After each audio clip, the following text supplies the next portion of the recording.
Sziasztok kedves nézők, én Kuszli vagyok, és amit most a háttérben látok, az egy nagyon izgalmas Black Ops 2 1v1 a My Bro ellen, Marci ellen, és igen, Nuketownon játszottuk, és hát nagyon jó lett, ugye a végén 29-29 volt, és azt hiszem, hogy ő nyerte meg, vagy én, nem tudom, de mindegy, nem is ez lenne a lényeg.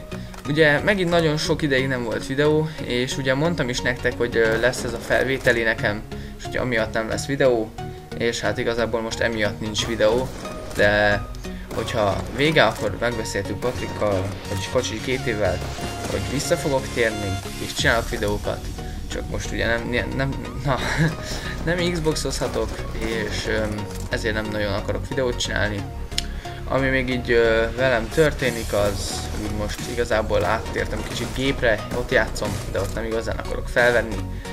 Most lolozni szoktam, de nem sűrűn, csak úgy tudjátok kényszerből, meg Spiral Knights-ot, meg mindegy. És hát igen. Nincsen kommentár a játék alatt, szóval nem beszélünk, viszont szerintem zene lesz, ezt majd Patrik ugye megoldja, ő eddig még most a kis szerkesztőm, és hát nagyon megköszönöm neki, szóval iratkozzatok fel rá gyorsan, majd benne lesz a leírásban.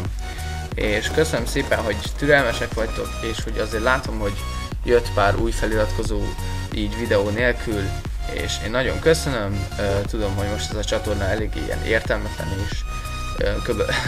4 videóval vagyok az intro és az outro kívül fent, de mindegy. Na mindegy, hát köszönöm, túl sokszor mondom azt, hogy mindegy. Köszönöm szépen, hogy megtekintettétek ezt a videót, és hogy rám szenteltek az időtöket, Jézusom.